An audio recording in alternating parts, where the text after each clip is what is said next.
राधा वल्लभ श्री हरिवंश।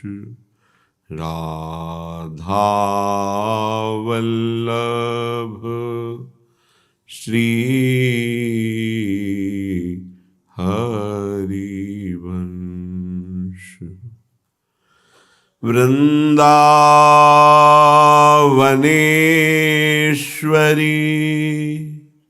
तवैव पदारविन्दम् प्रेमामृतैकमकरन्द रसौघपूर्णम् हृद्यर्पितं मधुपतेः स्मरतापमुग्रं निर्वापयत् परम शीतलमाश्रयामि। परम शीतल माश्रयामि। प्यारी पहिरे चूनरी, प्यारी पहिरे चूनरी। तैसोई लहंगा बन्यो सिलसिलों पूरन मासी किसी पूनरी। प्यारी पहिरे चूनरी। हाँ जू कहत चलिए मनमोहन मानेगी नहीं घूनरी। श्री हरिदास के स्वामी श्यामा कुंज बिहारी चरण लपटाने दोहनरी। श्री हरिदास के स्वामी श्यामा कुंज बिहारी चरण लपटाने दुहनरी। प्यारी पहिरे चूनरी। बनीरी तेरे चारि चारि चूरी करनी। कंठ सिरी दुलरी हिरन की नाना मुक्तनी ढरनी। बनी रे तेरे चारि चारि चूरी करनी। तै सोई नैननी कजरा फबिरयो। तै सोई नैननी कजरा फबिरयो।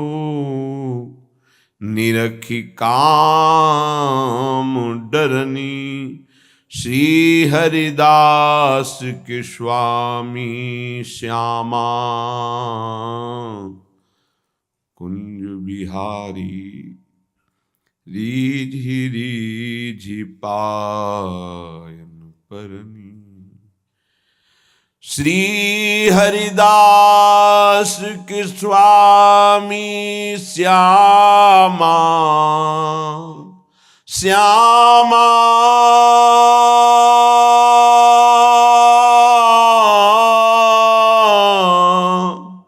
श्यामा कुंज बिहारी रीझी रीझी पग परनी बनी री तेरे चारी चारी चूरी करनी। करुणामयी कृपामयी लाडली की अहेतुकी दया से, दुलार से हमें भजन करने का मार्ग मिला है। सबसे बड़ी कृपा यही है। बड़े बड़े भगवत प्रेमी महापुरुषों ने अपने हृदय की अनुभव की बात कही कि यदि श्री भगवान तुम्हें सत्संग दे दे और तुम्हारी ये समझ में आ जाए कि नाम जप करना हमारे जीवन का परम लाभ है, तो फिर ये समझ लो कि भगवान के पास इससे कीमती वस्तु नहीं है जो आपको दे दे। यहां से लेकर के नीचे के 7 लोक, ऊपर के 7 लोक, ये सब भगवान की माया में संकल्प से बना हुआ है। इसमें कुछ भी स्थायी नहीं, सब परिवर्तनशील है। आ ब्रह्म स्तंभ पर्यंतम सर्वम मायामयम जगत सत्यम सत्यम पुनः सत्यम हरिर्नामैव केवलम। सत्य है पुनः कहता हूं सत्य है, तो केवल हरिनाम भगवन नाम सत्य है। यदि नाम जपने की रुचि मिल गई, नाम में प्रीति हो गई, तो आप ऐसा समझो कि श्री भगवान के पास अब इससे कीमती वस्तु देने को नहीं है। वो बड़े भाग्यशाली हैं जो परम धन नाम में रुचि कर रहे हैं, नाम जपने का अभ्यास कर रहे हैं, नाम को अपना परम धन मान करके अधिक से अधिक संग्रह कर रहे हैं। अब नाम जप में प्रारंभ में ही रुचि हो जाना ये तो बहुत कठिन बात है। इसीलिए कहा कि भजन न होई संग बिनु, भजन बिना नहीं प्रेम। बिना भजनानंदी भगवत प्रेमी महात्मा के भजन नहीं हो सकता, और बिना भजन के भगवत प्रेम नहीं हो, बिना प्रेम के भगवत साक्षात्कार नहीं होता। प्रेम ते प्रगट होए मैं जाना। प्रेम अगर आ जाए तो भगवत दर्शन हो जाए। प्रेम कैसे आएगा? भजन से आएगा। भजन कैसे होगा? भगवत प्रेमी महात्मा के संग से होगा। भगवत प्रेमी महात्मा का मिलना ये केवल भगवत कृपा से ही होता है। जब द्रवहि दीन दयालु राघो तो साधु संगति पाइए। भगवान जिस पर बरस पड़ते हैं उसे संत समागम प्रदान करते हैं। बहुत तरह की तपस्याएं साधनाएं हैं। कभी कभी भ्रम हो जाता है और हम सच्चे मार्ग से भ्रमित होकर के देहाभिमान पुष्ट करने वाले मार्ग में पुनः अपने को अग्रसर कर लेते हैं। जैसे हम अन्न नहीं पाते, हम ये त्याग करते हैं, हम ऐसा, तो वो सब देह भाव के अंतर्गत है। जो प्रेम है या भगवत तत्व है वो इन सब बातों का महत्व नहीं करता। आपका भगवत चिंतन कितना बनता है, आपका देह भाव कितना छोटा है, आपका जगत चिंतन कितना छोटा है, ये खास बात होती है। अध्यात्म को बिना किसी अध्यात्म सिद्ध महापुरुष के नहीं जाना जा सकता। साधारण धर्म को बिना धर्मात्मा के नहीं जाना जा सकता। फिर असाधारण महान भागवत धर्म के ऊपर विराजमान प्रेम धर्म, इसको कैसे जाना जा सकता है? इसीलिए रेमन रसकन संग बिन रंच न उपजय प्रेम। रसिक महापुरुषों के संग के बिना भगवत नाम में प्रेम, रूप में प्रेम, धाम में प्रेम, लीला में प्रेम, असंभव है। मात्संगस्तु दुर्लभो, यदि मिल गया है महापुरुषों का संग तो अब चूकिएगा नहीं। इसी जन्म में हम भगवत प्राप्ति करेंगे। ये भगवत प्राप्ति में सबसे बड़ी बाधा क्या है? हमारा मन के साथ हमारी दोस्ती। स्पष्ट समझ लीजिए, ये बहुत चिंतन करके अपने जीवन में फिर आपको बता रहे हैं। भगवत प्राप्ति में सबसे बड़ी बाधा क्या है? हमारा मन का स्वरूप संकल्प विकल्प करके भोगों में फंसाना। मन से हमारी इतनी घनी दोस्ती हो गई है जन्म जन्मांतर से कि मन ने जो चाहा वो मेरी चाह है, यही बंधन है, यही बंधन, इसी को पकड़ना है। मन ने जो चाहा, मन चाहता क्या है? 5 ज्ञानेंद्रियों के द्वारा भोगे जाने वाले समस्त विषय, जितने त्रिभुवन में भोग हैं उन सबको 5 में स्थित कर दिया गया। शब्द, स्पर्श, रूप, रस, गंध, और 5 ज्ञानेंद्रियों के द्वारा इनको जाना जाता है, ज्ञान होता है इनका। और इन भोगों को भोगने के लिए मन संकल्प विकल्प बनाता है। मन को मैं मानकर, मन को अपना मानकर हमारी दुर्गति हो गई। हम बंधन से युक्त हो गए, दुख पर दुख भोगते चले जा रहे हैं। सुख की लालसा से सुख भोग क्रिया परिणाम भयानक दुख। इसका मूल मन को सुधारना केवल इसकी मित्रता को हटा देने से होगा। दूसरा कोई उपाय नहीं है, ये आप अच्छे से समझ लीजिए। मन को यदि सुधारना है तो इससे दोस्ती हटानी पड़ेगी। बहुत कठिन है इससे दोस्ती छोड़ना। ये जो चाहता है वही मेरी चाह है, ऐसा हमें भ्रम हो गया है। ये अशांत तो हम अशांत, ये शांत तो हम शांत, ये भोगों में तो हमें चाहिए भोग, मैं भोगता। बड़ा विचित्र ये बंधन हो गया है। अगर समझ पा रहे हो, मन की दोस्ती, मन में तन्मयता, मन में अपनापन, यही हमारी मन की गुलामी का मुख्य कारण है, यही बंधन है। जब तक हम मन से दोस्ती नहीं हटा देंगे, मन में तदात्मता जो हो गई उसे नहीं हटाएंगे, अपनापन जो हो गया उसको नहीं हटाएंगे, तब तक इस पर शासन नहीं कर पाएंगे। जब तक मन को अधीन नहीं कर पाएंगे तब तक भजन नहीं हो सकता। भजन की बातें हो सकती हैं, फिर भजन की बातों से हम सम्मान चाहते हैं, रुपया चाहते हैं, नाना प्रकार के भोग चाहते हैं, मनोकामनाओं की पूर्ति चाहते हैं। वो इन के इन प्रकार फंसा के ही रखता है, वो मुक्त नहीं होने देता। इसीलिए शास्त्रों में कहा गया है, बंधन और मोक्ष का कारण तुम्हारा मन ही है। विषय चिंतन भोगों में लगा हुआ मन बंधन का कारण है, भगवत चिंतन प्रभु में लगा हुआ मन मोक्ष का कारण है। स्पष्ट वर्णन किया गया है। इसलिए धैर्यपूर्वक अंतर्मुख होकर के इस मन से दोस्ती हटा दीजिए। ये बिना सत्संग के आप इस युक्ति को नहीं जान पाएंगे। आप इंद्रियां नहीं हैं, आप मन नहीं हैं, आप शरीर नहीं हैं, आप प्राण नहीं हैं, आप भगवान के अंश हैं, ये प्रकृति के अंश हैं, आप परमात्मा के अंश हैं।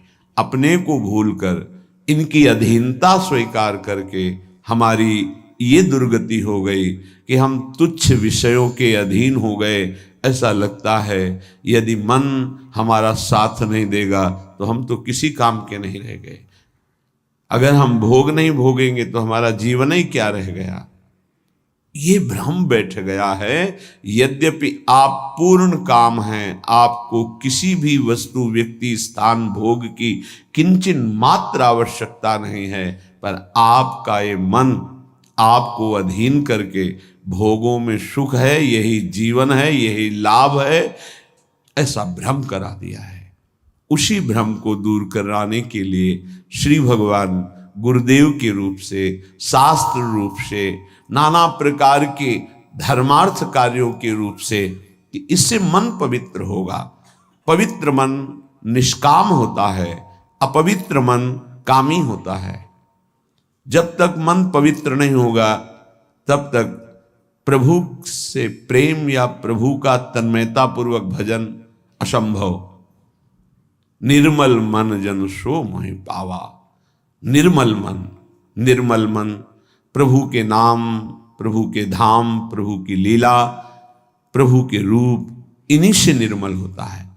संसार का नाम, संसार का रूप, संसार की जो त्रिगुणात्मका माया के द्वारा खेले जाना वाला खेल है, ये सब मलिन करने वाला है मन को, और हम इसी में लगाए हैं, इसीलिए हमारी दुर्दशा हो रही है। बिल्कुल सच्ची मानिए, ये हमारे इस समय शत्रु पक्ष का काम कर रहे हैं, मन और इंद्रियां। देखो, कई बार का ध्यान दीजिए, पैसा दे के ये जानते हैं कि इसमें जो नाटक हो रहा है वो बिल्कुल झूठा है। आप जाते हैं, आप वहाँ 3 घंटे बैठते हैं, कोई मन को विक्षेप नहीं, कोई मन भागेगा नहीं कहीं, आराम से आपको 3 घंटे साथ देगा। लेकिन 30 मिनट माला उठाइए, देखिए फिर इसकी चाल कितना भागता है। तो शत्रु हुआ या मित्र, गलत कार्य के लिए पूरा तन्मयता होकर साथ देगा, भगवत कार्य के लिए एकदम खिलाफ हो जाएगा। तो इसकी चाल को नहीं समझ रहे। हमारा मन हमारा दुश्मन है इस समय। इससे हमारी मित्रता का मतलब है बंधन, मित्रता का मतलब है सर्वनाश। बहुत बहुत सावधानी की जरूरत है। ये मन 5 मिनट ऐसी चेष्टा करा देगा, आजीवन कारावास। कुछ क्षण ऐसी चेष्टा करा देगा, फांसी की सजा। कुछ क्षण ऐसे पाप करा देगा, नहीं कोई जानेगा, तो अंदर से भयानक रोगों की उत्पत्ति, अशांति, हृदय का हर समय दाह युक्त होकर जलना, बहुत प्रकार से कष्ट ही कष्ट देने वाला है। दुख योनयः, इससे दुख ही प्रकट होता है। इसलिए उपासक अपने आप को और मन को अलग करना सीखे। मन की मांग जो सही है वो पास कर दीजिए, जो गलत है उसको ना कर दीजिए, और बहुत जोर से ना कीजिए। नहीं नहीं नहीं, 1000 बार वो आपके सामने पेश करेगा, बड़ा सुख मिलेगा, नहीं। पर हम अंदर से कहीं ना कहीं टूट चुके हैं, हार चुके हैं। तो हमें लगता है कि यदि हम मन का साथ नहीं देंगे तो हाँ, ये हमको जलाएगा, ये हमको परेशान करेगा, और वो मैं सह नहीं सकता। इसी से हम मुक्त नहीं हो पा रहे, इसी से हम परमानंद में नहीं डूब पा रहे। यही कमजोरी है, इसको अच्छे से समझिएगा। मन से एक बार युद्ध करना पड़ेगा। यदि इतना सत्संग के द्वारा हम विवेक प्राप्त कर लें कि ये मैं नहीं हूं, मन ये मेरा नहीं है, मन प्रकृति का अंश है, बस फिर तो आप लड़ सकते हैं। और जब मेरा मन, तो आपकी सामर्थ्य नहीं कि ना बोल सकें। जबान से ना बोलेंगे, कदम वहीं चलेंगे जिधर मन ले जाएगा। ये बड़ा सूक्ष्म विषय, इसको समझ लीजिए। सब का सब पूरा अध्यात्म इसी बात पर टिका हुआ है। अगर मन निर्मल तो भगवत साक्षात्कार, मन निर्मल तो स्वरूप स्थित, मन मलिन तो दुर्गति। सारी साधना का फल मन को शांत कर लेना, निर्मल कर लेना, मन को अपने शासन में ले आना। पर ये तभी होगा जब इससे दोस्ती हटाएं। यहां दोस्ती क्या, मन की मांग मतलब मेरी मांग, मेरी मांग मतलब अब पूर्ण ही होना चाहिए, कुछ भी हो। इसी से पापाचरण बनते हैं और मन मलिन हो जाता है। हम और मन के अधीन हो जाते हैं, वो हमें और ऐसी स्थिति ले आता है कि मेरे से कहां भजन साधन, और पूरा जीवन व्यर्थ हो जाता है। श्रीपाद प्रबोधानंद जी महाराज कहते हैं, जागर्ति दुंदभिरवः परमोत्र राधा वृंदावने वन इति प्रकटः पुराणे तस्या विधेयमसमूर्ध महानुरागमूर्तेस्तदंगनमपोहे हरिं क्व पश्येह। हे भाई, मेरी बात सुनो और जाग जाओ। ये मोह निद्रा में तुम सो करके अपने जीवन को नष्ट कर रहे हो। क्या सोना है? ये मेरी पत्नी, मेरा पुत्र, मेरा मकान, मेरी संपत्ति, और इतना एकत्रित कर लिया है, अब और आगे इतना एकत्रित करूंगा, ये भोग लिया है, आगे ये भोग लूंगा, ऐसा ऐसा। ये स्वप्न चल रहा है। मोह निशा सब सोवनिहारा, देखें स्वप्न अनेक प्रकारा। अब इस स्वप्न में इतना लंबा स्वप्न है कि हम ये जान ही नहीं पा रहे हैं कि हमको यहां से जाना है, कुछ नहीं ले जाना है। हम आए किस लिए हैं, कर क्या रहे हैं, करना क्या है, इसका समाधान ही नहीं हो पाया। बस चलता जा रहा है।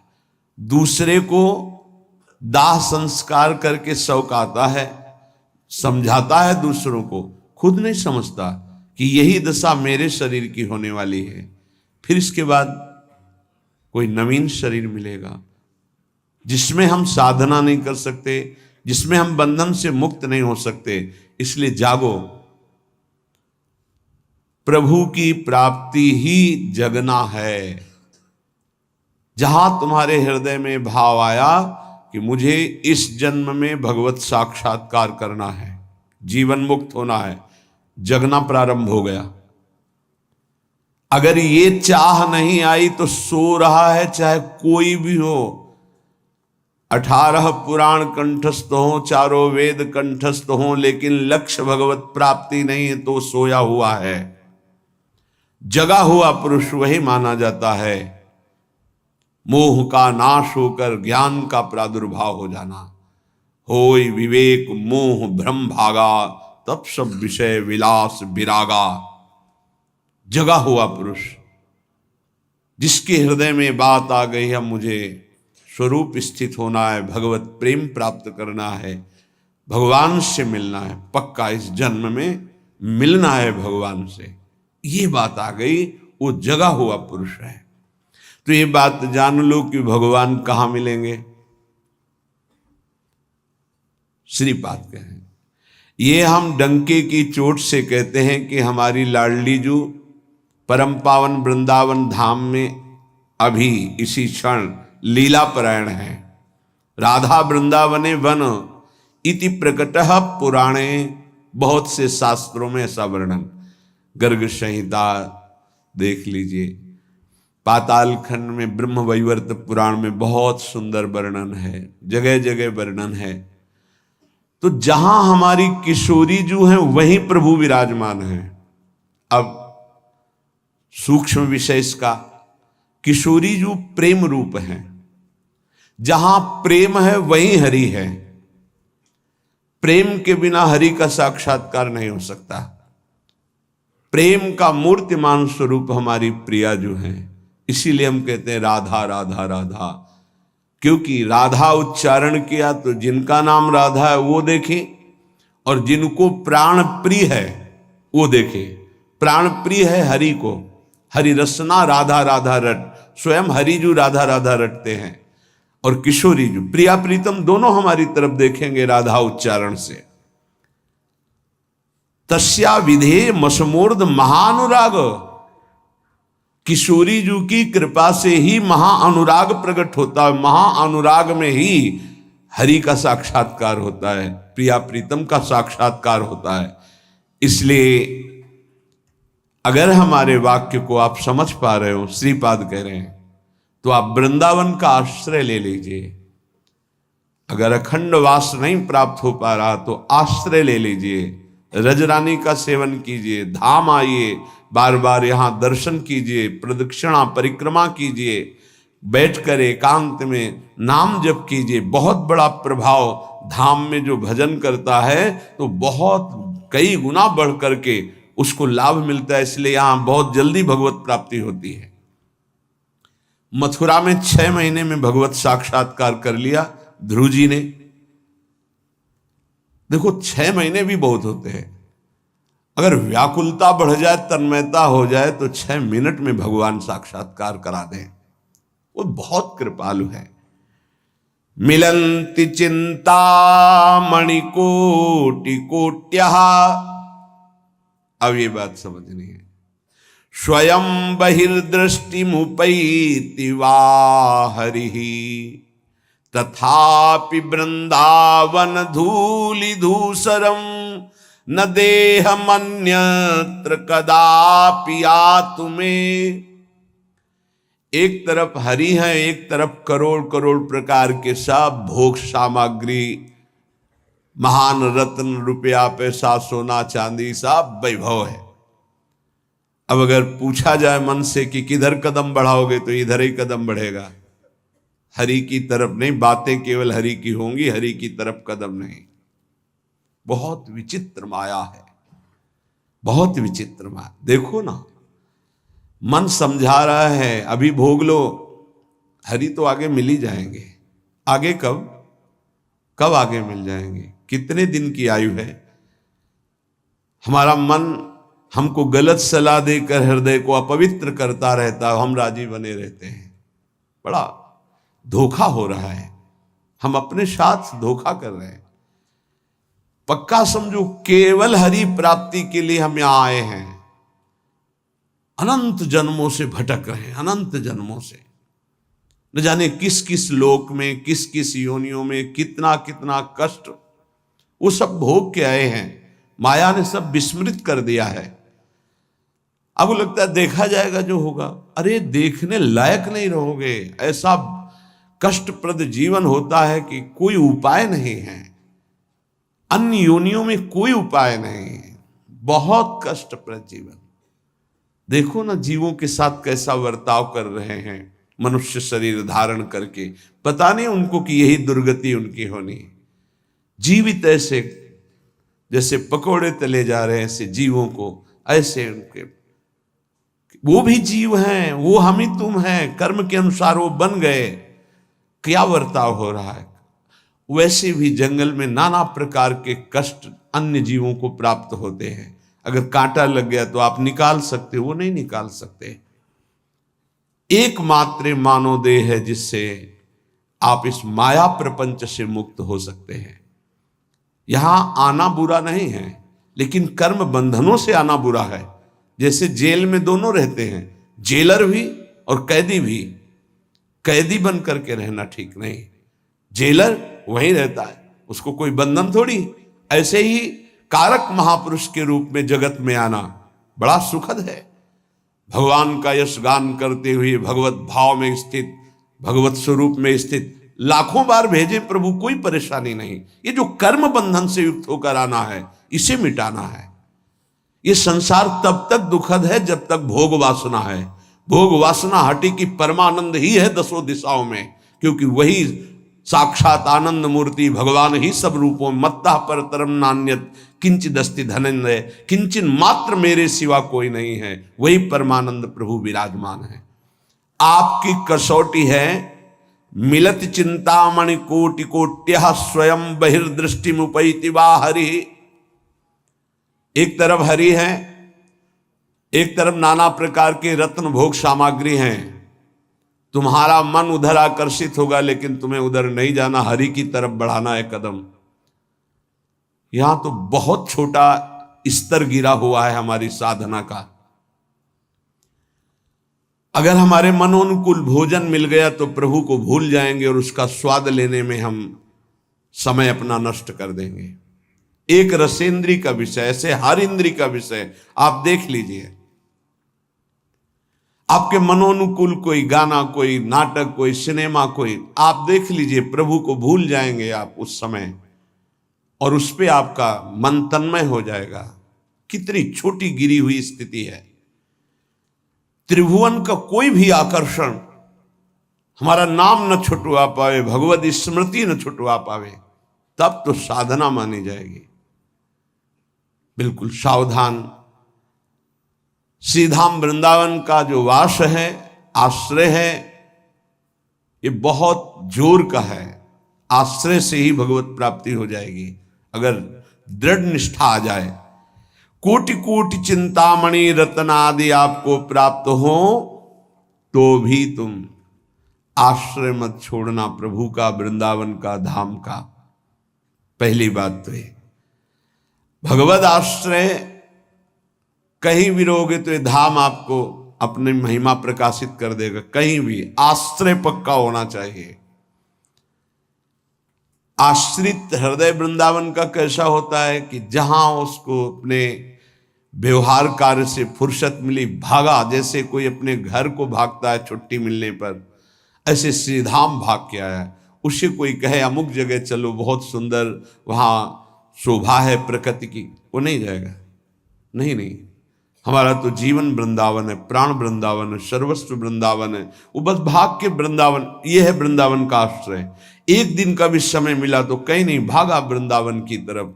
एक बार बिहारी जी की दंडवत, एक बार वृंदावन की परिक्रमा की, फिर चला गया। आश्रय तत्व अगर पुष्ट होगा तो वृंदावन वहीं कृपा कर देगा। एक बात और बड़ी जोर की कह रहे हैं कि जिनको वृंदावन वास मिल गया है उनके लिए खास बात। यदि आपको अखंड वृंदावन वास मिल गया है तो अब बहिर्दृष्टि मुपैति वा हरि, हरि भी वृंदावन की सीमा के बाहर आपको बुला रहे हो तो मत जाना। जैसा श्रीपाद श्लोक में लिख रहे हैं, श्री भट्ट देवाचार्य जी उसे पद में लिख रहे हैं, विपिन राज सीमा के बाहर हरिहू को न निहार, रे मन वृंदा विपिन निहार। यद्यपि मिले कोटि चिंतामणि तऊ न हाथ पसार। बिल्कुल उसी की टीका है मानो। जय श्री भट्ट धूलि धूसरतन यह आशा और, तथापि वृंदावन धूलि धूसरम न देह मन्यत्र कदापि आतु में। वृंदावन की रज से सना हुआ हमारा शरीर और अंतिम श्वास यही पूरी हो राधा, वो बात बन गई जो बड़ी बड़ी साधना से नहीं बनती। बड़ी बड़ी साधना से अंदर की खास बात है। अपने को भूल जाना और प्रभु के चिंतन में तन्मय हो जाना, यह भक्ति का लक्षण है। सब कुछ भूल जाना, अपने स्वरूप में स्थित हो जाना, यह ज्ञान का है। इसके अलावा भगवान की माया का प्रभाव है। बड़ी विडंबना है। भगवान की कृपा से जब कोई साधन बनता है तो हम भगवान की कृपा ना कह करके, भगवान की कृपा ना मान करके हम उसमें अपना अहम आरोपित कर लेते हैं। इसलिए हमारी साधना बाधित हो जाती है और हम विक्षिप्त हो जाते हैं। विक्षेप पड़ जाता है साधना में। किसी के मुख से सुन रहे थे कि मैं केवल प्रवचन नहीं कर रहा हूं, इतना समय हो गया, ये नहीं खाया, ये नहीं पिया, ऐसा, ये त्याग। अरे ये सब देहाभिमान के अंतर्गत है, इसका कोई महत्व नहीं है। मछली जल में रह करके पूरा जीवन व्यतीत करती है केवल जल पी करके। केचुआ केवल मिट्टी खा के रहता है।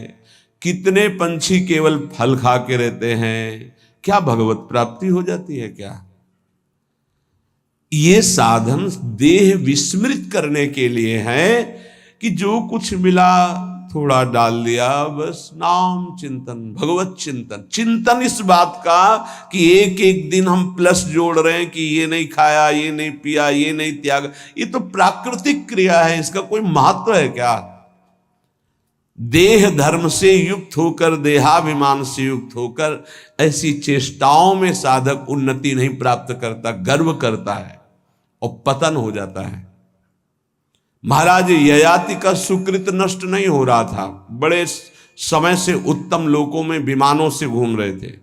देवराज इंद्र ने एक बार उनको बुलाया, महाराज आपने कौन सा सुकृत किया कि आपके दिव्य लोक सुरक्षित हैं, अर्थात आपका पतन नहीं हो रहा, आपके पुण्य नष्ट नहीं हो रहे। तो सभा में जब ऐसा पूछा तो अहम उदित हो गया।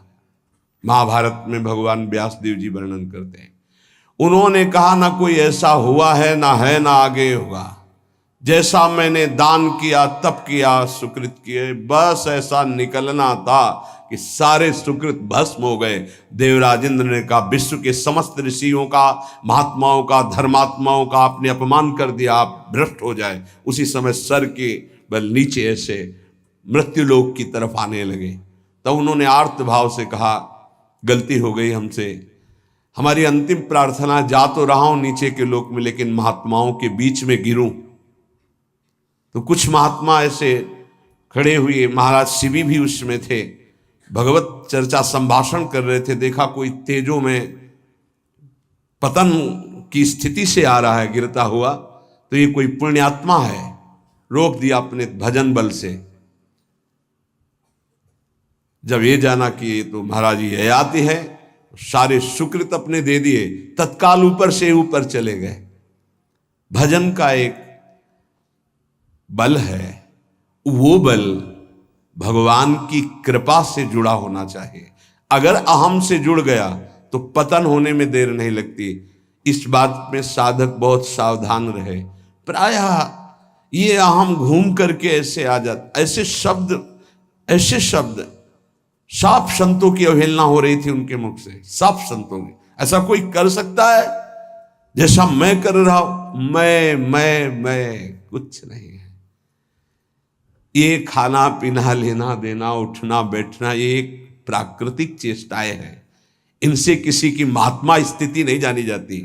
महात्मा स्थिति हृदय की होती है, जो समस्त द्वंद्वों पर विजय प्राप्त कर चुका है, जो देहाभिमान रहित हो चुका है, जो तीनों शरीरों के राग का त्यागी, उसे महात्मा कहते हैं। बड़ा सूक्ष्म विषय अध्यात्म, इसीलिए कह रहे अध्यात्म को समझने की जिज्ञासा करने वाला कोई लाखों में एक होता है, और अध्यात्म की जिज्ञासा पूर्ण करने वाला कोई करोड़ों में एक होता है।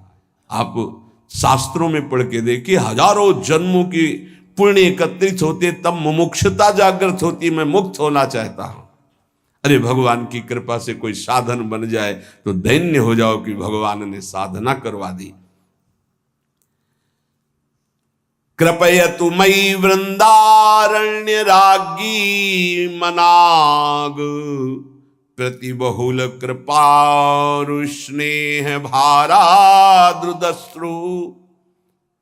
फलतु तदनुकंपा कल्पवल्ली फलम त्वत्, भूतो मदिवसतिर्मे तत्प्रियाराम सीमनी। हे लाडली हम पर अतिशय कृपा कर दो, हे वृंदावनेश्वरी हम पर रीझ जाओ, ऐसी कृपा कर दो कि आपकी चरण चिन्हों से चिन्हित इस भूमि की सीमा से कभी बाहर ना जाऊं, ऐसी कृपा कर दो। हे करुणामयी कल्पलता स्वरूप, कल्पलता कल्पतरु, जो इच्छा करो वो प्राप्त। मेरी इच्छा यही है, ये इच्छा मेरी फलीभूत हो जाए कि मैं कभी वृंदावन की सीमा से बाहर न जाऊं।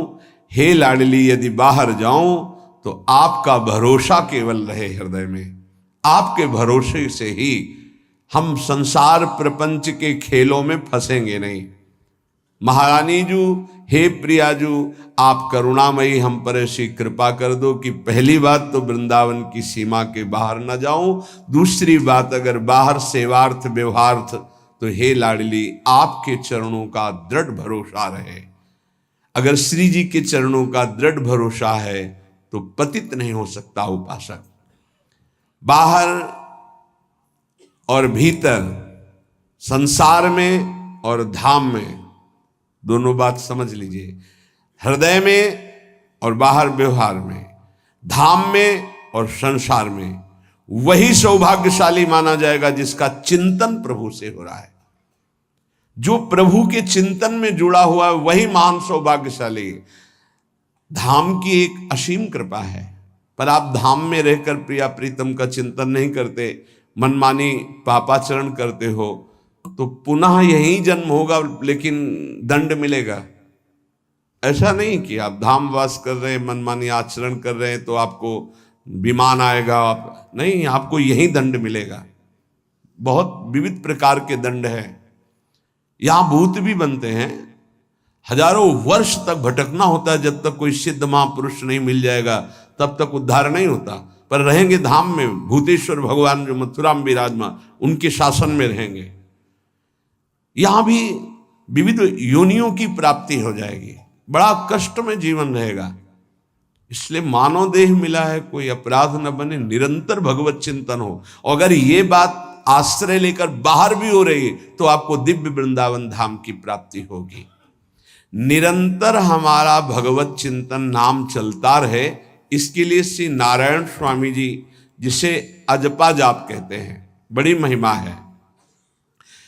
कह रहे हैं कि यदि अजपा जाप 4 वर्ष तक सावधानी से कर लिया जाए तो मुझे इसका जो अनुभव हुआ है परम दयालु नारायण की कृपा से, कि उसे 4 वर्ष में भगवत साक्षात्कार हो जाए। नारायण स्वामी को 4 वर्ष में, तो कह रहे नारायण भगवान की कृपा से इस दास को जो अनुभव हुआ अजपा जाप से 4 वर्ष में भगवत साक्षात्कार। पर अजपा जाप एक अलग है, जो निरंतर चलता रहता है, चलाना नहीं पड़ता है। इतनी व्याकुलता इन महापुरुष के अंदर थी और इतने असंग थे। एक रस्सी केवल कमर में और टाट की पट्टी की लंगोटी, बस। पूरा टाट ऐसे गमछे की तरह नहीं, केवल टाट की लंगोटी, एक रस्सी, बस। पूरे जीवन में गर्मी, सर्दी, बरसात, और व्याकुलता इतनी थी कि प्राण त्यागने के लिए तैयार थे कि मुझे कोई सद्गुरु मिले। जब देखा कि उनके अनुकूल भाव नहीं बैठ रहा है तो हिमालय में पहाड़ी पे चढ़ के गिरने ही वाले थे, अपने शरीर को नष्ट करने। कितनी बड़ी मुमुक्षुता! उसी समय पीछे से किसी ने पकड़ा और कहा, मंत्र ही तो चाहते हो ना, नारायण नारायण नारायण, यही जपो, असंग रहो, असंग रहो, नारायण नारायण जपो। वो औरों की असंगता की बात जाने दो, शरीर से भी असंग हो गए। वो कह रहे कि 4 वर्ष में अजपा जाप से मेरे स्वामी नारायण की कृपा से इस गुलाम को भगवत साक्षात्कार हुआ।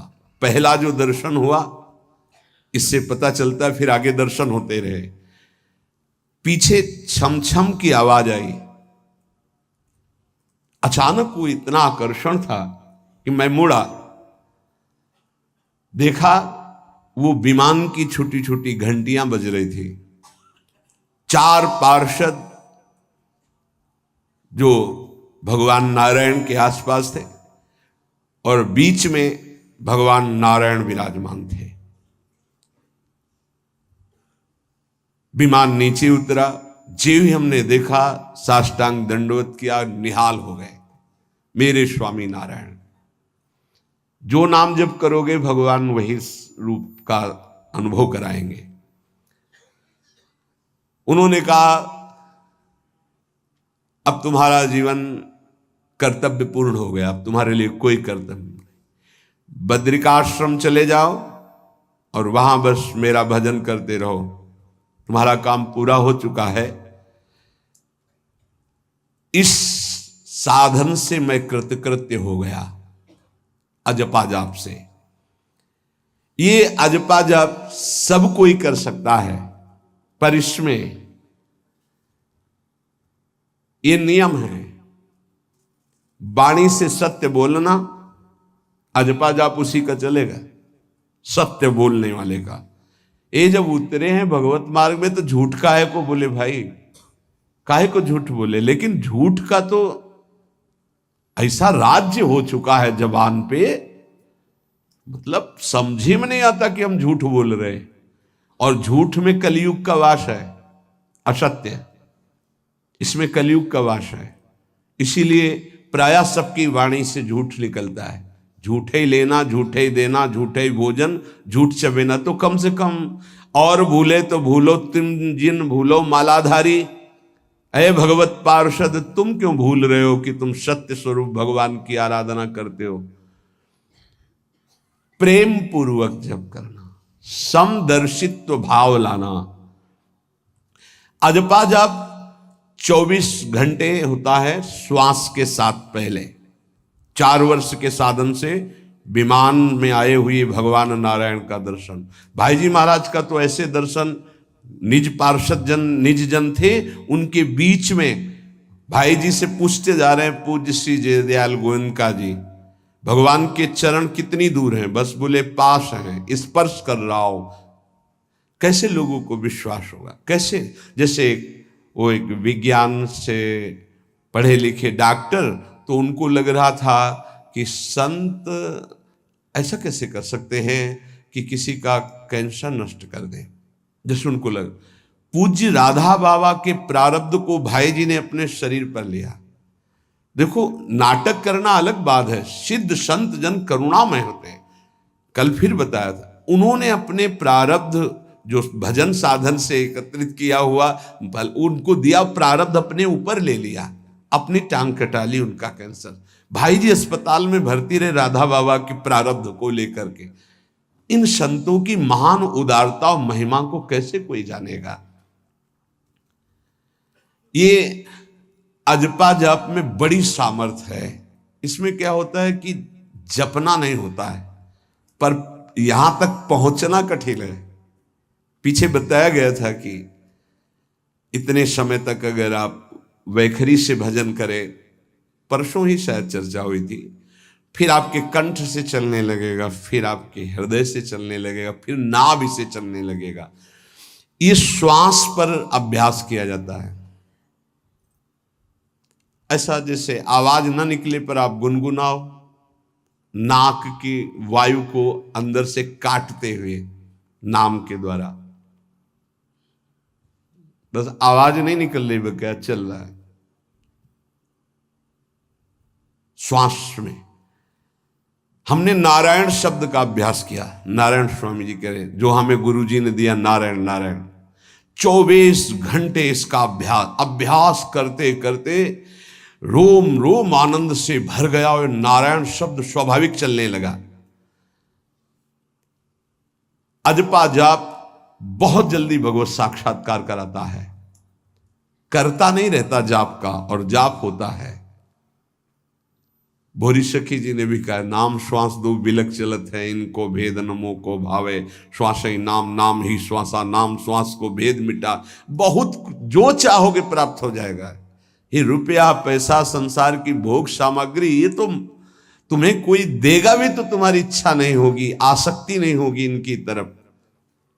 ब्रह्मादि के भोग सब विषम लागत ताई, नारायण ब्रज चंद की लगन लगी है जाई।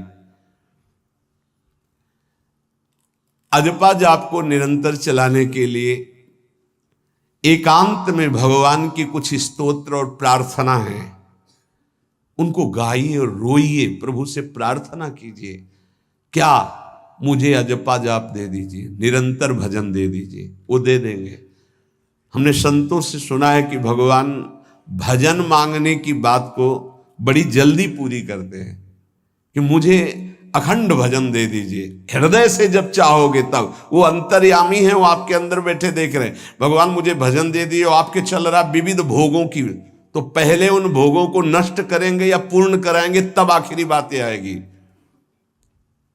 जब विभीषण जी श्री भगवान के सन्मुख गए,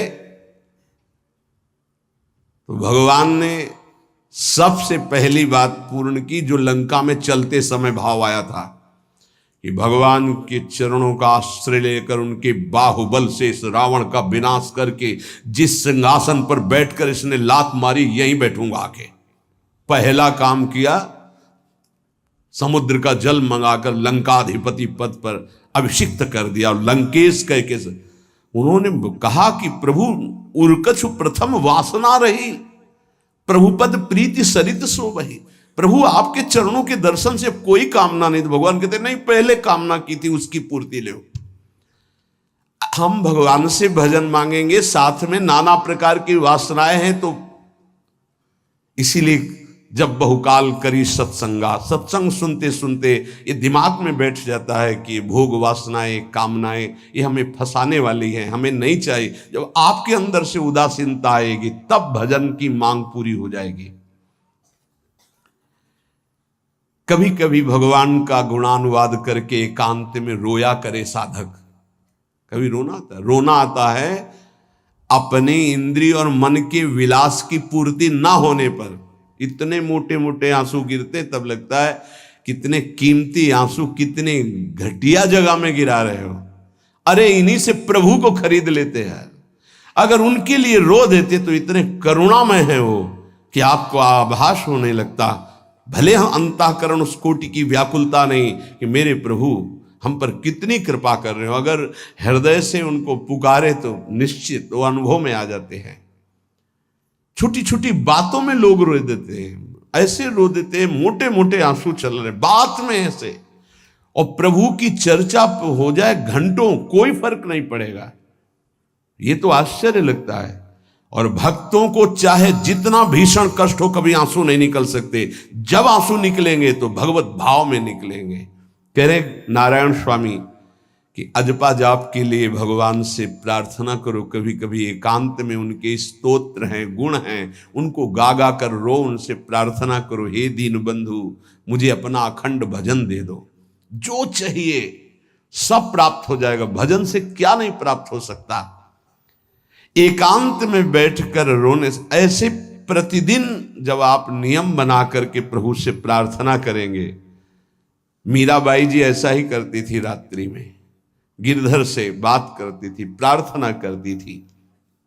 नारायण स्वामी जी कह रहे हैं उपासक ये बिल्कुल ध्यान रखे, यदि नाम सिद्ध करना है तो झूठ बोलना शपथ पूर्वक त्याग दे। झूठ नहीं बोलूंगा, सत्य बोलना इस अजपा जाप के लिए निहायत जरूरी है, निहायत जरूरी है।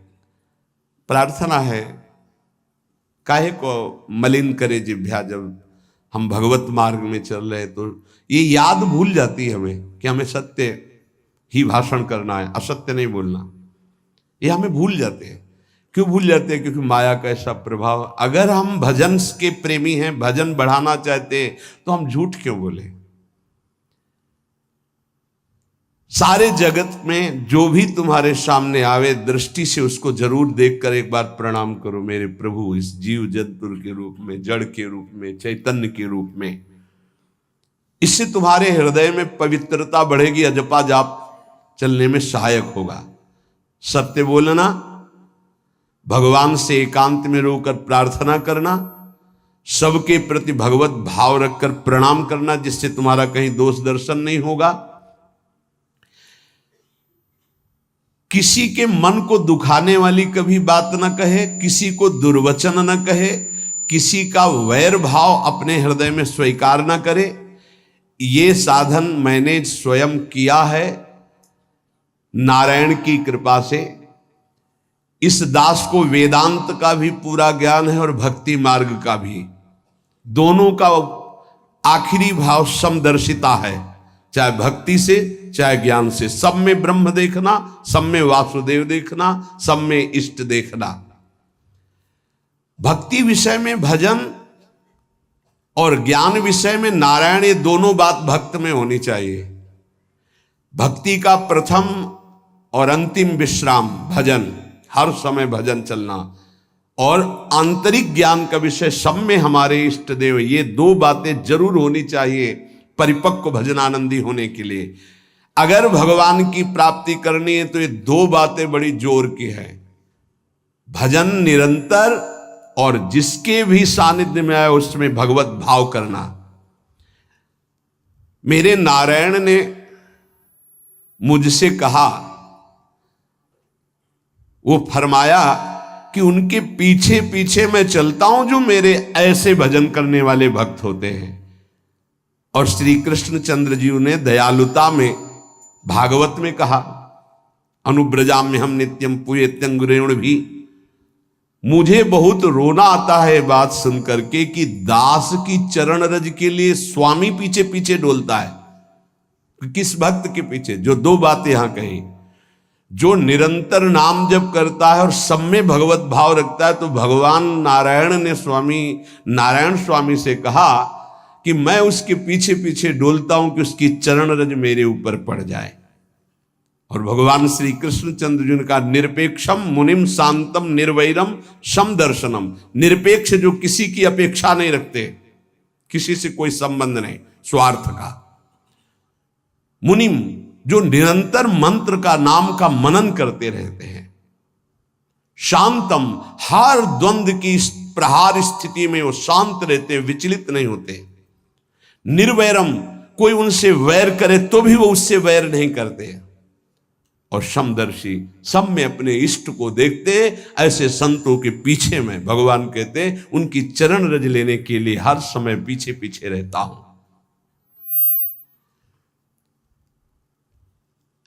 अहिंसा परमो धर्मा शास्त्रों में वर्णन किया गया है। इसलिए किसी भी जीव को कष्ट नहीं पहुंचाना है। गर्दन झुका करके रास्ते में चलना सीखो कि नीचे कोई जीव तो नहीं दब रहा हमारे पैर से। शरीर को सावधानी पूर्वक, किसी को दुख न पहुंच जाए मेरे शरीर से।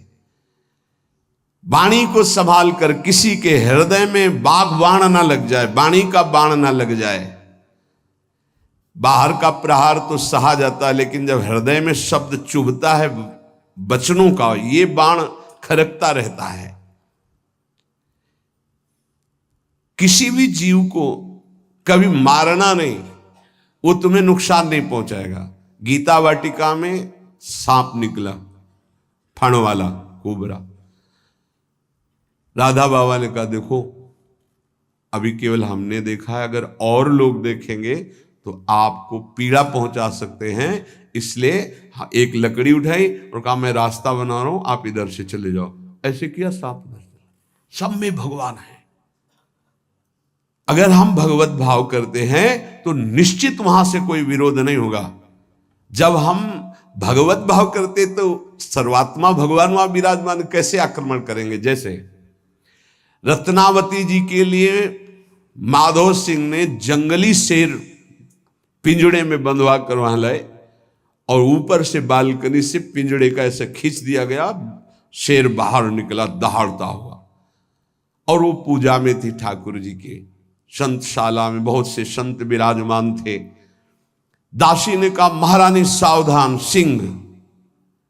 आरती करने जा रही थी, मुड़ी और कहा, नहीं सिंह नहीं, नृसिंह। हमारे भगवान नृसिंह देव पधारे।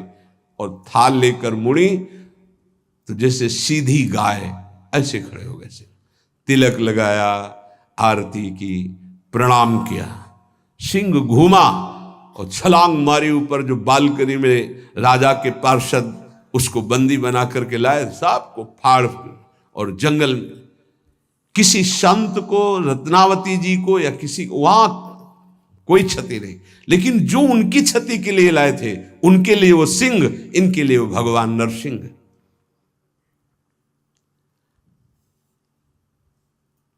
यथा योग्य दूसरे की सहायता करना, ये अपने भजन को बढ़ाने के लिए अत्यंत आवश्यक है। नारायण स्वामी जी कहते हैं, साधु क्या सहायता करेगा? मान लो जो अकिंचन है वो क्या सहायता करेगा? तो विद्या दान सबसे बड़ा दान है। तुमने जो शास्त्रों में स्वाध्याय किया है, जो अनुभव किया है, वो दूसरों को दो। जो अधिकारी है, जो दैन्य है, जो सुनना चाहता है, उसे जरूर सुनाना चाहिए। जो विद्या का दान करता है, भगवान का भजन बहुत सहजता से होने लगता है दूसरे को भजन में लगाने की बात। इसीलिए जैसे आप गृहस्थ में हैं तो आप अपने परिवार के छोटे बच्चे बड़े सब 5 मिनट आप राधा राधा कहिए, आप 10 मिनट भजन कीजिए, आप स्वयं कीर्तन कीजिए, पूरे परिवार को सुनने को मिले, बहुत लाभ मिलता है। सब अगर नगर कीर्तन करें तो लाखों लोगों के पाप नष्ट हो जाए, आपको बहुत जल्दी भगवत प्राप्ति हो जाए। ये साधन होते थे। अब क्या हो गया कि इतनी भजन के प्रति लघु बुद्धि हो गई कि शर्म लगेगी कि हम पूरे गांव में कैसे कीर्तन करें। जो शर्म लगने वाली बातें उनमें शर्म नहीं, नाम जप में शर्म लगेगी कि हम 10 लोग मिलकर नगर कीर्तन करें। पहले ऐसा था, प्रातः 4 बजे गांव के 10-20 लोग बड़े बूढ़े मंजीरा लेकर ढोलक लेकर के आसपास गांव में फेरी देते थे, जिसे प्रभात फेरी कहते थे, और वो नाम कीर्तन करते हुए कितनी सुंदर प्रथाएं थी। शाम के समय रामायण या भागवत की कथाएं कोई जो पढ़ा लिखा है वो सुना रहा है, 10-20-50 ऐसे आसपास के घरों के लोग बैठकर भगवान की चर्चा सुन रहे हैं। ये जरूर करना चाहिए, जो भजन के लिए बहुत उत्साह बढ़ता है। ध्यान करते समय, भजन करते समय मन तुम्हें घुमा घुमा कर माया में फंसाएगा। नारायण स्वामी का अनुभव, तुम्हें उसको घुमा घुमा के भजन में लाना है, ये युद्ध करना है। हे मन ने जो मांगा वही हम देने के लिए तैयार हो जाते हैं। ध्रुवदास जी कहते हैं, मन अब तक तूने जो कहा मैंने किया, मैं जो कहता हूं तुम्हें करना पड़ेगा। थोड़ा तो हिम्मत लाओ मन से लड़ने के लिए, और किसी से लड़ने की जरूरत नहीं। मन को जीत गए तो सच्चे गुरु बन जाओगे। मन को जिसने चेला बना लिया वही सच्चा गुरु नहीं। मन के सब चेला हैं, कोई बिरला ऐसा है जो मन को अपने शिष्य बना ले। बहुत ध्यान दीजिए, लाखों बार प्रश्न आते हैं ये। मन जब तुम भजन में बैठोगे तो घुमा घुमा कर माया में मारेगा, आपको वहीं गिराएगा। तुमको ये करना है कि उसे घुमा घुमा कर नाम में लाना है। चल राधा राधा राधा, तेरी एक बात नहीं सुनेंगे। इस साधन के करने से मन की शक्ति जो विषय भोगों में फंसाने वाली है वो कम हो जाती है। ध्यान दीजिए, बड़े अनुभवी महात्मा है नारायण स्वामी। बार बार जब आप अपने मन को संसार की तरफ जाते हुए से घसीट कर नाम में लाएंगे तो कमजोर पड़ जाएगा और वो तुम्हारे अधीन होने लगेगा। मन जिसने अधीन कर लिया वो साक्षात भगवत स्वरूप हो जाता है। मन मारिया तन बस में की ना, हुआ भरम सब दूर। बाहर से कछ दिखत नाही, अंदर चमके नूर। आपो त्याग जगत में बैठे नहीं किसी से काम, उनमें तू कछु अंतर नाही, संत कहो चाहे राम। वो भगवान का स्वरूप हो जाते हैं। मन की प्रत्येक स्फुरणा पर ध्यान रहे, वो तुम्हें संसार की तरफ घुमा घुमा कर मारेगा, तुम्हें घुमा के नाम में लाना है। ये साधन तुम्हें अजपा जाप में स्थित करेगा। मन रूपी दर्पण को साफ करना है। जो जो वासना आवे उस वासना को नहीं भोगना है। इससे मन रूपी दर्पण साफ हो जाएगा। जैसे जैसे तुम वासनाओं को भोगते हो वैसे वैसे मन के ऊपर परत चढ़ती चली जाती है मल की, और जैसे जैसे तुम वासनाओं को नहीं भोगते हो तो मन निर्वासनिक होता जाता है। भोगने से सुख नहीं मिलेगा, ना भोगने से सुख मिलेगा। भोगने से शांति नहीं मिलेगी, ना भोगने से शांति मिलेगी। त्यागात शांति अंतरम। अब बहुत बुरा बैठ गया है ये हमारे हृदय में कि हमारे मन में जो आए वो भोग मिल जाए, हम सुखी। बड़ी कृपा। बोले जब से भजन शुरू किया बड़ा चमत्कार, जो चाहते हो जाता है। दुर्भाग्य, ये कोई सौभाग्य है? जो मन चाहे वो पूर्ण हो जाए सौभाग्य नहीं है। फिर वो तुमको अधीन करके जो तुम नहीं चाहोगे वो भी करवा लेगा। सौभाग्य है कि मन जो चाहता है वो हम नहीं करते। जो शास्त्र में लिखा है गुरु आज्ञा, वही मन की बात मानते हैं। अभ्यास करते करते वासनाएं कम होने लगती, फिर वासनाएं नष्ट हो जाती, फिर स्फुरणा ही नहीं होती, अजपा जाप प्रारंभ हो जाता है। विक्षेप यही वासनाएं पहुंचा रही भजन में। भजन से जो महासुख मिलता है तुम्हें कैसे बताऊं। नारायण स्वामी कह रहे हैं, मन को वश में करने पर जो सुख मिलता है वो ब्रह्मा को भी सुख नहीं है। अब आप सोच लीजिए, मन के अधीन होने पर दुर्गति तो सब देख रहे हैं, लेकिन मन को वश में करने पर जो सुख है वो परमेष्ठी पद ब्रह्मा में भी नहीं है। इसीलिए भक्त कहता है न पारमेष्ठ्यम न महेंद्र धिष्णम, नहीं चाहिए देवराज इंद्र का पद या ब्रह्मा का पद। ऐसा सुख स्वयं मिल गया क्योंकि मन अधीन हो गया। इसलिए इस दास ने स्वामी नारायण की कृपा से इस मन को अधीन किया। नेत्रों से जलधारा बहने लगी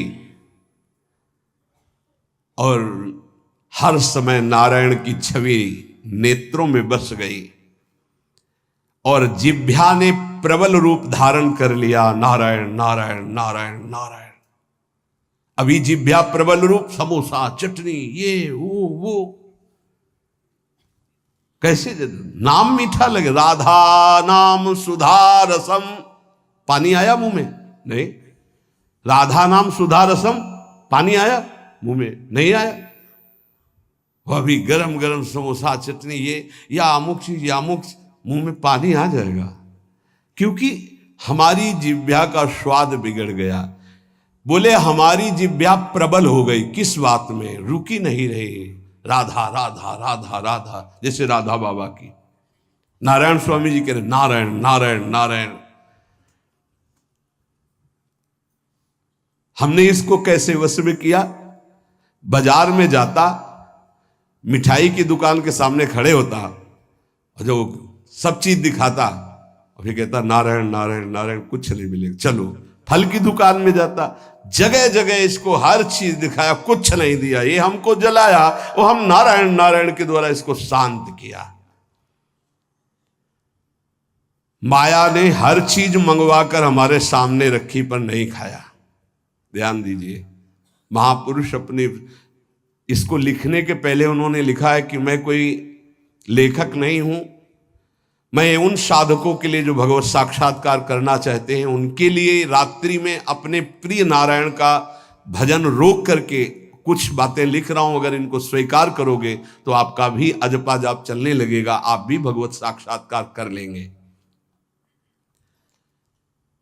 जब हमने देखा कि बहुत सुंदर सुंदर भोजन बन करके हमारे सामने माया भेजने लगी, नारायण भेजने लगे, ऐसा नहीं कह रहे, देख लो साधक की चतुरता देखो। माया हमारे सामने अच्छा अच्छा भोजन पकवान, पर मैं कभी उन अच्छे भोजन को नहीं पाता, मामूली साधारण उससे निकाल करके भोजन पाता।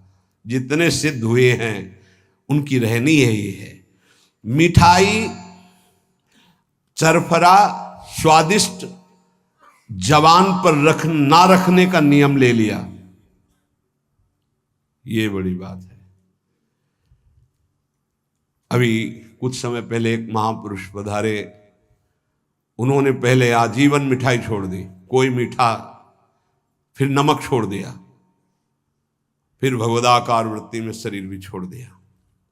क्या महापुरुषों ने पाया है कि हम प्राण और शरीरों को इस सब कुछ समझते। पहले ही बता दिया था 3 दिन पहले कि अमुक समय में शरीर छूटेगा, और हंसते खेलते सबके सामने शरीर समाधिस्थ होकर छोड़ दिया। मिठाई स्वादिष्ट चरफरा चाहते अजपा जाप, लेकिन गुलाब जामुन पा करके, बढ़िया बढ़िया पदार्थ पा करके, भाई इनका प्रभाव है, ये भजन में नहीं लगने देंगे, देख लेना, भजन में नहीं लगने देंगे। और अभी 10 दिन केवल हमें समय दो आप, फिर हम आपको देखेंगे कि आप कितना भरपेट भोजन पाते हैं। किसी भी मिठाई में चीनी नहीं पड़ेगी और किसी भी दाल या कढ़ी में नमक नहीं पड़ेगा, मिलेगा सब कुछ। खीर भी मिलेगी, गुलाब जामुन भी मिलेगा, पर चीनी नहीं होगी। दाल भी होगी, सब्जी होगी, कढ़ी होगी, पर नमक नहीं होगा, चलेगा। 10 दिन बाद आप देखो अगर पेट न पचकने लगे तो स्वाद ही नहीं मिलेगा। ये क्या हो रहा है? ये जवान को संभालना है अजपा जाप के लिए। वो गोस्वामी तुलसीदास जी ने भी कहा है, अगर लोन बिना सब्जी और ऐसे सीठा भोजन तो बहुत जल्दी नाम सिद्ध हो जाए। तो हम कह रहे चलो ऐसा नहीं सही तो पर सात्विक और थोड़ा पाना सीखो। देखो माया की व्यवस्था में कमी नहीं रहेगी, व्यवस्था तो बहुत जोर की होती रहेगी, आप चिंता ना करें। खाते खाते मर जाएंगे, भोजन कम नहीं होगा, ये सृष्टि का क्रम है। आप अपने अगर जिह्वा को आपने विविध प्रकार का स्वाद दिया तो इस दास ने जो अनुभव किया कि नाम जप नहीं चल पाएगा निरंतर, नारायण स्वामी कह रहे हैं देख लो नाम चलाना है या रसेंद्री, थोड़ा नमक कम हो, नमक डलवा। अरे यार कभी कभी तो साधु को ऐसा सौभाग्य मिलता है कि नमक ना हो, कभी ऐसा बिगड़ा है चुपचाप दबा के प्रसन्नता से मन की इंद्री को नहीं शांत, कैसा भोजन, बहुत प्रसाद, बहुत सुंदर था। कभी ऐसा नहीं, कभी नमक ना हो, कभी कम नहीं मांगना चाहिए, कम से कम थोड़ा तो कभी कभी अवसर मिले ऐसा। कभी खीर बनाओ चीनी ना डालो, देखो ना बिल कभी ऐसा, फिर देखो खीर कौन मांगता है। एक दोना के बाद मान लो उपदेश हो गया कि तो एक दोना के बाद खीर नहीं, वो अजपा जाप के लिए खीर मना है अजपा जाप के लिए। ये रसेंद्री का विलास बहुत विचित्र, बहुत विचित्र है। खाते खाते मीठा शुगर हो गया, खाते खाते परेशान, लेकिन फिर भी रसेंद्री नहीं मानती। जो निरंतर भजन करना चाहता है उसे 24 घंटे गुरुजनों के द्वारा बनाई हुई दिनचर्या में ही रहना चाहिए। एक दिनचर्या कोई पकड़ लीजिए, एक आज्ञा पालन कीजिए। अगर 100 आज्ञा ना पालन करने की सामर्थ्य आ जाए तो बताना, एक कोई आज्ञा पालन कर लीजिए, वो 100 आज्ञा पालन, और एक आज्ञा उल्लंघन कर दीजिए, 100 आज्ञाओं से आपको नीचे गिरा देंगे। एक दिनचर्या पालन कर लीजिए, आप अपने मन को आज्ञा पर लगा दीजिए, एक दिनचर्या पालन कर लीजिए। कौन सी दिनचर्या ऐसी कठिन है जो आप पालन नहीं कर सकते। मैंने एक यूरोप का आदमी था, वो बहुत अमीर था, वो मरते समय घर वालों को कहा कि मैं एक वसीयत लिखा है, वो मुझे पढ़ने को मिली उस दिन। पूज्य नारायण स्वामी जी कह रहे हैं उसमें कोई रुपया पैसा की वसीयत नहीं थी। उसने एक बहुत मोटे अक्षरों में शब्द पूरा खाली, पूरी डायरी खाली, केवल एक शब्द, और कहा मैं ये वसीयत आप लोगों को लिखकर, time is money in the world. सही शब्द है कि गलत है? वर्ड होगा, हाँ, क्योंकि ज्यादा पढ़े लिखे। Time is money in the world. दुनिया में सबसे बड़ी संपत्ति समय है। दुनिया में सबसे बड़ी संपत्ति समय है। जब से मैंने ये पढ़ा तो इस दास ने समय की सदैव कद्र की है, हर समय को सार्थक किया है। या निरर्थक करने में समय की सार्थकता समझ रहे हैं। निरर्थक सोना, निरर्थक बातें करना, बिना भजन के जो सेकंड गया व्यर्थ गया। बहुत सुंदर बात है। जिसने समय की कीमत पहचान ली वो सबसे बड़ा संपत्तिवान। Time is money in the world. संसार में समय ही सबसे बड़ी संपत्ति है। समय की सदुपयोग वृत्ति, राधा राधा राधा राधा, इसको पाबंदी में बांधिए, तुम्हारा लोक परलोक दोनों सुधर जाएगा। समय को एक, इस समय ये, इस समय ये, इस समय ये, इस समय।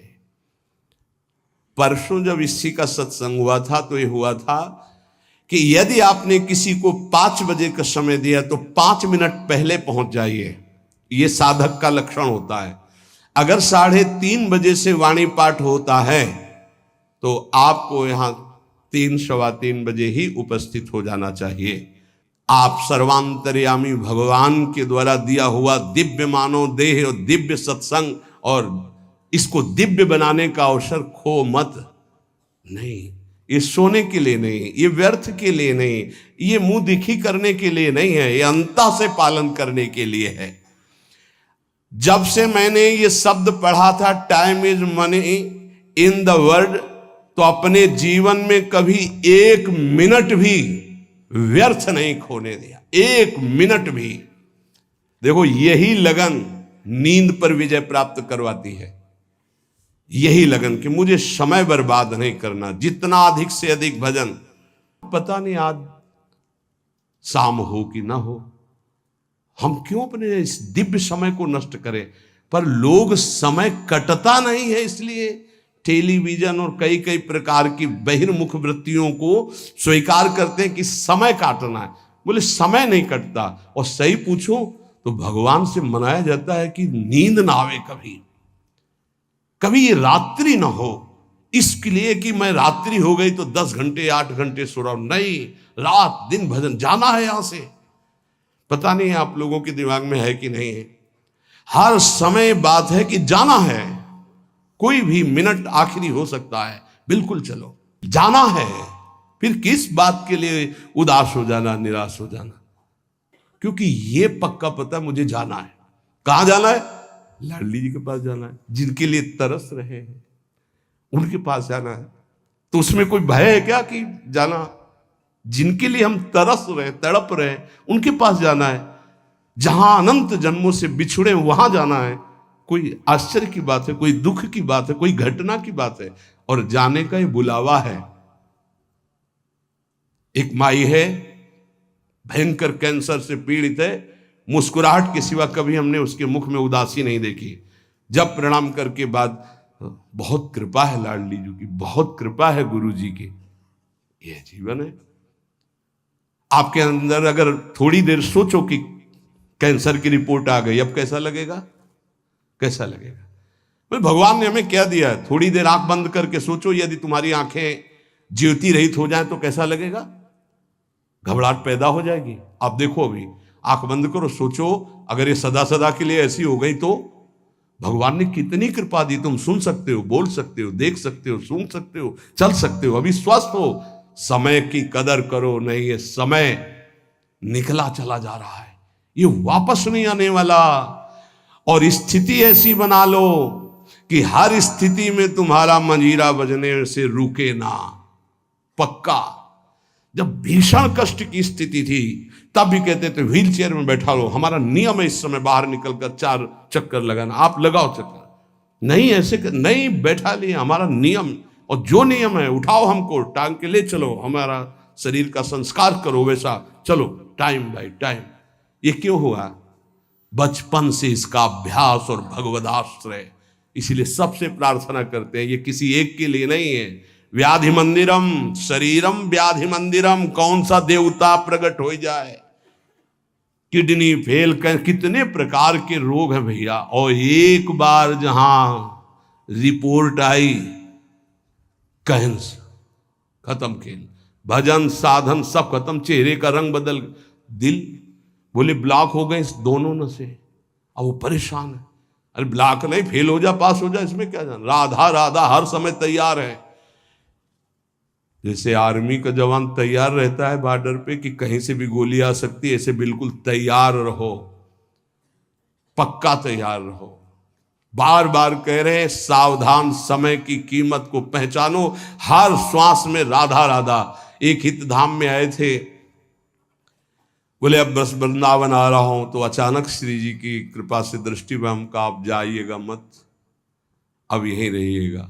बोले नहीं, अभी कुछ बेचने को रह गया, बेच करके बस फटाक से आया। उनका पता नहीं भगवान की क्या लीला है, हमारा मन कह रहा मत जाइए।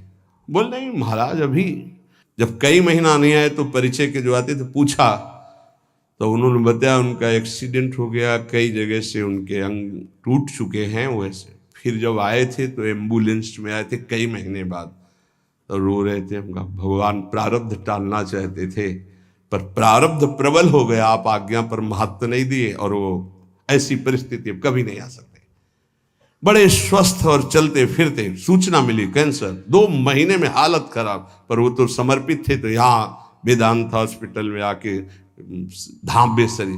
कुछ भरोसा नहीं इसका, जो बहुत अकड़ के चल रहे हैं और लंबा समय इतना कमा के रख दें कि 7 पीढ़ियां तक खाती चले जाएं। बड़ा व्यवस्था के ऊपर व्यवस्था। ये नहीं सोच रहे यहां से जाने की तैयारी हम क्या कर रहे हैं। नारायण स्वामी जी कहते हैं, गोस्वामी तुलसीदास जी महाराज के दोहे हम अपने जीवन में सामने रखा है, आप भी सुन लीजिए। सत्य वचन आधीनता परतीय मातु समान, इतने में हरि ना मिले तो तुलसीदास जवान। मैं इस बात की गारंटी लेता हूं कि यदि आप वाणी से सत्य बोलेंगे और भगवान की अधीनता और पराई माता बहनों के मात्र दृष्टि से, तो तुम्हें भगवान मिल जाएंगे पक्का। इतने में ना मिले तो इसकी जमानत मैं लेता हूं, गारंटी मैं लेता हूं, निश्चित भगवान मिलेंगे। मैंने बहुत इस दोहे को सामने रखा है, सत्य वचन और भगवान की आधीनता और परती मात समान। इतने में हरि ना मिले तो तुलसीदास जमान। आधीनता का साधन एकमात्र भगवान का दृढ़ भरोसा।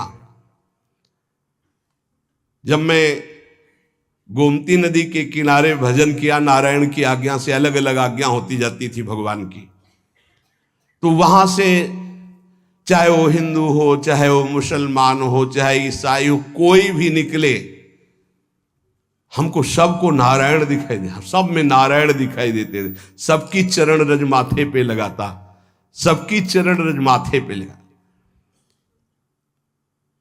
अगर कोई इस साधन को कर ले तो बहुत जल्दी देहाभिमान गलित हो जाए।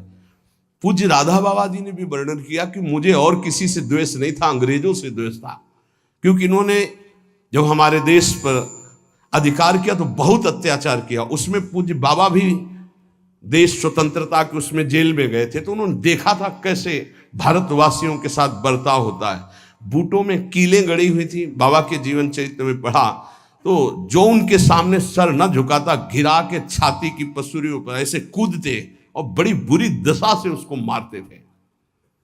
बाबा का भी, बाबा ने जब पीछे से आ रहा था अधिकारी, तो बाबा ने सर नहीं झुकाया कि चाहे मार डाले मैं इसके विदेशी के आगे सर नहीं झुकाऊंगा। तो बस पीछे वाले ने कहा झुका दो, उन्होंने कहा नहीं कटवा सकता हूं, झुका नहीं सकता। राधा बाबा बड़े जिद्दी स्वभाव के थे।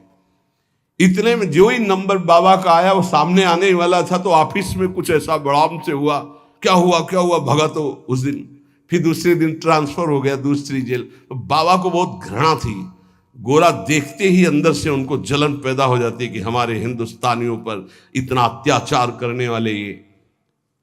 अंदर से आया कि भगवान की प्राप्ति करनी तो अजात शत्रुता आनी चाहिए, ये ठीक नहीं। तो गंगा के किनारे घाट पे बैठ जाते, और जब कोई जैसे अंग्रेज निकलता तो चरण धूलि माथे पे लगाते, वो कोई पैसा चढ़ा देता तो छोड़ के चल देते। तो एक दिन जब भगवान ने देखा कि अंग्रेजों के प्रति घृणा खत्म हो गई, तो एक अंग्रेज आया और बाबा की जो भद्र करवाई हुई सर थूक दिया उनका। तो उनका गोरे ठाकुर अब ले, अब ईर्ष्या आपसे या द्वेष आपसे या घृणा नफरत नहीं हो सकती, आप ही हो। बस अंदर से वृत्ति गायब हो गई और हुआ काम हो गया, अब मुझे इसकी जरूरत नहीं। तो यहां ये कह रहे कि दास ये कहता है कि यदि सबके प्रति, देखो महापुरुषों के वचन है, यहां अगर परम पद में आरूढ़ होना है, भगवत प्राप्ति करनी है, तो सर्वान वस्तुतया निरीक्ष परम स्वाराध्य बुद्धिर्मम। बहुत कठिन बात है। नारायण नारायण। एक बार दास से कोई बिगड़ा तो दास ने सर झुका दिया और कहा पादुका उतारो और इस पर प्रहार करो। फिर भी हे नाथ आपसे द्वेष नहीं हो सकता। कैसे कोई इन महापुरुषों को समझे। पैर का जूता निकालो और सिर को खूब पीटो, ये सिर भी आपका है, नाथ आप ही हो। ये स्थिति है, ये स्थिति है, नाथ आप ही हो। आज तक परिस्त्री को आंख उठाकर कभी काम भाव से नहीं देखा। क्या महापुरुषों ने करुणा करी कि अपनी स्थिति बताई। जब कभी मन ने साधन काल में आकर्षण किया तो हमने ऑपरेशन करके दिखाया मन को कि क्या है। चमड़े से ढका हुआ शरीर, मांस हड्डियां, मूत्र द्वार, मल भरा हुआ उदर में, फौरन मन भागा और नारायण की शरण में गया। ये क्यों लिख रहे हैं? साधकों के लिए। कभी कोई पाप कर्म नारायण तब अज पाजा। आपसे प्रार्थना है जब आपका मन ऐसे करे तो ऑपरेशन करके मन को दिखाए कि कुछ नहीं है, व्यर्थ में क्यों समय नष्ट करोगे, क्यों हृदय मलिन करोगे। जो नियम तुम स्वयं स्वीकार किए हो या गुरुदेव ने दिए हो, उसे कभी भी किसी भी स्थिति में नहीं छोड़ना चाहिए। चाहे सुखद परिस्थिति हो, चाहे दुखद परिस्थिति हो, आप उपस्थित हैं उस समय। चाहे वो भजन का हो, चाहे वो सेवा का हो, चाहे वो व्यवहार का हो, आप ध्यान दीजिए, आपको परमार्थिक बहुत लाभ होगा यदि आप ऐसा करेंगे। भगवान की जो इच्छा है उसमें तुम राजी होना सीख जाओ। ये बात हमने एक, जैसे यूरोप की उससे ऐसे हमने एक, अब हमको तो ज्यादा अंग्रेजी आती नहीं, let the will of God be don, DONE है डन। हाँ भाई, हम तो ज्यादा पढ़े कि जो भगवान की इच्छा है उसमें अपनी इच्छा को मिला दो। मैंने ये सूत्र अपनी डायरी पे लिखा। हमारे यहाँ चतुराशी जी में, ये तो अंग्रेजी से लिखा है, हिंदी से, जोई जोई प्यारो करे सोई मोहि भावे। ये सूत्र है, अगर इसको स्वीकार कर लिए, समस्त चिंताओं से मैं मुक्त हो गया इस सूत्र से। भगवान की जो इच्छा है उसमें अपनी इच्छा मिला दो। लेकिन इतना भजन होना चाहिए कि ये पता चले कि भगवान की इच्छा है कि मेरी इच्छा है। इसमें समझना ही तो सब भगवान की इच्छा मान के फिर कहेंगे कि भगवान की इच्छा के बिना पत्ता नहीं हिलता है, तो जितना पापाचरण वो सब भगवान की इच्छा से हो। नहीं, ऐसा नहीं। इसीलिए विवेक की आवश्यकता है, मन के संकल्प को और भगवत इच्छा को देखना। कैसे जानेंगे भगवान की इच्छा है और कैसे जानेंगे मन की इच्छा है। जो इंद्रियों की विलासता का संकल्प बना करके कार्य किया जाता है वो मन की इच्छा होती है, और जो बिना संकल्प के अकस्मात, वो भगवान की इच्छा। जैसे हम जा रहे हैं, किसी को जरा सा धक्का लग गया, उसने पीट दिया हमको, ये मेरा कोई संकल्प नहीं था, या अचानक कोई ऐसी घटना घट गई, सामने वाले को दुख पहुंच गया, मेरा संकल्प नहीं था, या किसी भी तरह की कोई, वो भागवतिक होता है विधान। हम उसमें अपनी इच्छा, मन के संकल्प के द्वारा जो इंद्रिय जनित, वासना जनित, वो भगवान की इच्छा नहीं होती। पर इतना अंतर्मुख साधक हो तभी तो पहचान पाएगा। सारी चिंताओं से मैं मुक्त हो गया जिस दिन ये सूत्र पढ़ा। अर्थ उसका है कि भगवान की जो इच्छा है उसमें अपनी इच्छा को मिला दिया। जोई जोई प्यारो करे सोई मोहि भावे। इस दास ने देखा कि जब अपनी इच्छा भगवान की इच्छा में मिला दिया तो चराचर जगत से हमें कृपा प्राप्त होने लगी। जहां पर कृपा राम की हुई ता पर कृपा करे सब कोई। अपनी इच्छा ही भगवत कृपा में बाधक है। अगर अपनी इच्छा भगवत कृपा में मिला दे तो चराचर जगत से भगवान कृपा करने लगेंगे। योग वासिष्ठ में इस दास ने एक सूत्र पढ़ा, पुरुषार्थ ही परम दैव है। दैव, दैवी शक्ति। प्रारब्ध को लेकर बैठ जाना, अब जो लिखा होगा वही हो जाएगा, हमको कर नहीं। जब दास ने योग वासिष्ठ में ये सूत्र पढ़ा कि पुरुषार्थ ही परम दैव शक्ति है, तो इस दास ने इसका अनुभव करने के लिए प्रयासशील, पुरुषार्थ ही सब कुछ है। रात दिन एक करके भजन करो, देखो सब पर विजय प्राप्त हो जाएगी। कभी कभी प्रारब्ध बाधा पहुंचाने की चेष्टा करता है, पर प्रबल पुरुषार्थ प्रारब्ध को रौंद देता है। प्रबल पुरुषार्थ, पुरुषार्थ जो साधन भजन मिला है इसमें प्रयत्नशील। यहां कह रहे हैं कि भगवान की कृपा प्राप्त करने के लिए पुरुषार्थ, प्रबल पुरुषार्थ, प्रबल पुरुषार्थ ही भगवान के सिद्धांत की अनुभूति कराता है। प्रबल पुरुषार्थ ही प्रारब्ध के सिद्धांत की धज्जियां उड़ा देता विधान की। पुरुषार्थ में बड़ा बल है, बड़ा बल है। पर पुरुषार्थ भगवान के नाम जप से माना जाएगा। और ये लौकिक पुरुषार्थ प्रारब्ध को नहीं मिटा सकता, भगवान का नाम जप। जब हमारा पुरुषार्थ प्रबल होता है भगवत कृपा से, तब अद्वैत भाव की सिद्धि अत्यंत अनिवार्य हो जाती है। हर मार्ग के उपासक को अद्वैत भाव एकमात्र जो सर्वत्र है वो यहां भी है। गुरुदेव भगवान को एक बार, इसके बाद द्वैत प्रेम का आता है। पहले द्वैत से अद्वैत और अद्वैत से द्वैत। अपने इष्ट देव को सर्वत्र देखने की चेष्टा करे, किसी भी अन्य अपने इष्ट देव के नाम रूप की निंदा अवहेलना ना कर दे, नहीं तो अपने इष्ट देव की भक्ति में फर्क पड़ जाएगा। जैसे परिक्रमा लगा रहे हैं, रास्ते में हनुमान जी का मंदिर है, आरती हो रही है, अरे क्या हनुमान जी, हम तो नहीं, महाभागवत है। आधा मिनट रुके, हाथ जोड़े खड़े हैं, आरती के दर्शन कर रहे हैं, राधा वल्लभ लाल आप इस रूप में हो, जय हो श्री राधा वल्लभ लाल की जय। आगे बढ़ दिए, देखा किसी भगवान की झांकी जा रही है, पंचांग प्रणाम किया, राधा वल्लभ लाल की जय। ये वैष्णव धर्म है, ये उपासना का मार्ग है। ये नहीं कि अवहेलना करना, ऐसा नहीं है। हाँ, हम दर्शन करने नहीं गए, सामने से गुजर रहे थे, किसी को भी।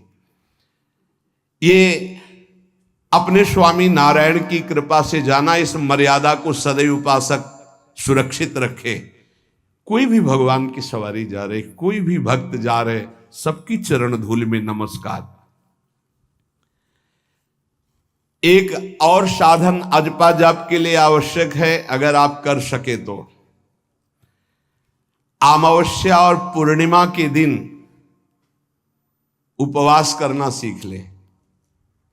अमावस्या नारायण स्वामी जी का अपना अनुभव, हम ये व्रत रूप में नहीं कह रहे, ये हम भजन बढ़ाने के लिए कह रहे। ये दत्तात्रेय महाराज जी के ग्रंथ में मैंने पाया था, उसी दिन से हमने शुरू कर दिया। नारायण स्वामी उसे अच्छा है, एक दिन अगर उपवास रहेगा तो आंतों को थोड़ा अवसर भी मिल जाएगा। पूर्णिमा और अमावस्या के दिन उपवास का देख लो, अगर आपको ऐसा लगे तो ठीक है, नहीं तो थोड़ा प्रसाद पाके।